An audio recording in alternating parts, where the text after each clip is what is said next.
Sarbananda Sonowal sir, লগতে বিত্তমন্ত্ৰী, স্বাস্থ্যমন্ত্ৰী হেমন্ত বিশ্ব শৰ্মা ছাৰ। আমি নাভি মুম্বাই MIDC তুলুজা নামৰ এটা ঠাইত আছোঁ। আমি ইয়াতে আছোঁ 39 জন আছোঁ। আমি টোটেল 39 জন আছোঁ।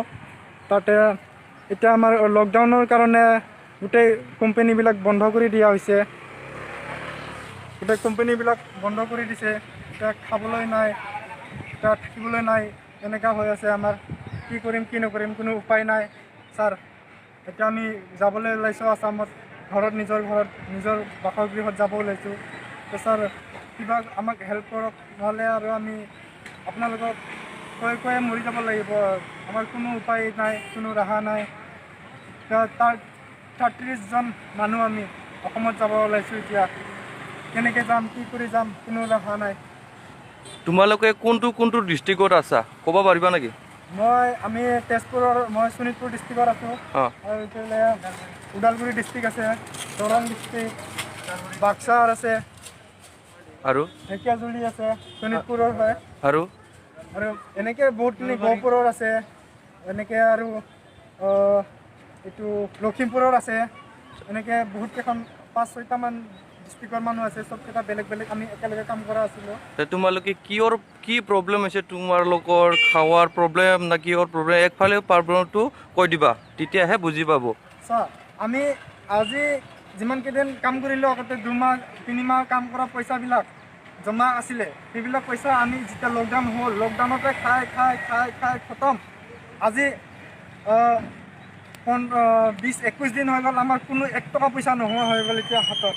এতিয়া কোনো উপায় নাই আৰু আমাৰ এতিয়া খাবলৈ। চাউল তাউল নাই, একো নাই এতিয়া খাবলৈ। আমাৰ গেছ আছে, সৰু গেছ, কিন্তু গেছতে একো নাই, পুলুঙা হৈ গ'ল। গতিকে এতিয়া আমাক ছাৰ হেল্প কৰক, কিবা সহায় কৰক, আমাক ইয়াৰ পৰা লৈ যোৱাত হেৰি কৰক ছাৰ, নহ'লেতো আৰু আমি মৰি যাব লাগিব। ছাৰ আমি এতিয়া যাবলৈ ওলাইছোঁ, কেনেকৈ যাম, কি কৰি যাম? তোমালোকে যে এতিয়া যাবা ওলাইছা, কেনেকৈ যাবা, কি দৰে যাবি? আৰু পুলিচ পাৰ্মিশ্যন পাইছা না নাই? কিহত যাবি? কোনো পুলিচ পাৰ্মিশ্যন দিয়া নাই এতিয়া আমাক যাবৰ কাৰণে। থানাত গ'লে কোনো কেয়াৰে নকৰে, কয় থানাত গ'লে মানে কয় যে পুলিচবিলাকে কয়, মুম্বাই পুলিচত কয় যে আসাম পুলিচে ফোন কৰিলে যাবি। আজি আসাম চৰকাৰৰ পৰা, গভৰ্ণমেণ্টৰ পৰা একটা লিংক দিছিলে, যিটো নেকি লিংক আপোনাৰ ফৰ্ম ফিল আপ কৰিলে নিবলৈ আহিব বা নিব সদস্য কিবা দল এনেকৈ। সেইবিলাক ফৰ্ম আমি কেতিয়াবাই অহাৰ লগে লগে ফিল আপ কৰিছোঁ, কিন্তু এতিয়ালৈকে কোনো ৰেচপণ্ডে নাই।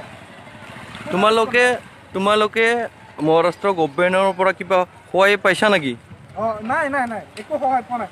একবাৰ দিছিলে 5 কেজি চাউল, 5 কেজি চাউল দিছিলে, মাত্ৰ 5 কেজি চাউল দিছিলে। তাৰ পৰা আৰু একোৱেই নাই,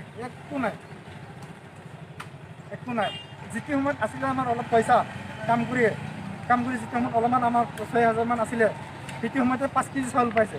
আৰু যেতিয়া আমাৰ পইচা পাতি চব খতম হৈ গ'ল, খালাচ হৈ গ'ল, 1 টকা চাউল নাই, একো বস্তু নাই। এতিয়া তোমালোকে অসম চৰকাৰক কি মেছেজ দিব খোজে? আমি এইটোকে ক'ব বিচাৰিছোঁ অসম চৰকাৰক, আমি অসমবাসী হয়, আমি অসমীয়া হয়। তো আমি অসমত ঘৰ, আমাৰ মা দেউতা সকলো আমি অসমত হয়। আমি সুস্থ মানুহ হয়, আমাৰ কোনো দেহাত বেমাৰ আজাৰ নাই, মেডিকেল চাৰ্টিফিকেট আমি কৰাইছোঁ। লগতে আমি অসম চৰকাৰক এটা আহ্বান জনাব বিচাৰিছোঁ যে ছাৰ আমাক হেল্প কৰক, আমাক উদ্ধাৰ কৰক। আমি বহুত প্ৰব্লেমত আছোঁ এতিয়া। ছাৰ আমাক উদ্ধাৰ কৰক। মই আসাম চৰকাৰলৈ এইখিনিয়ে আশা কৰি আছোঁ।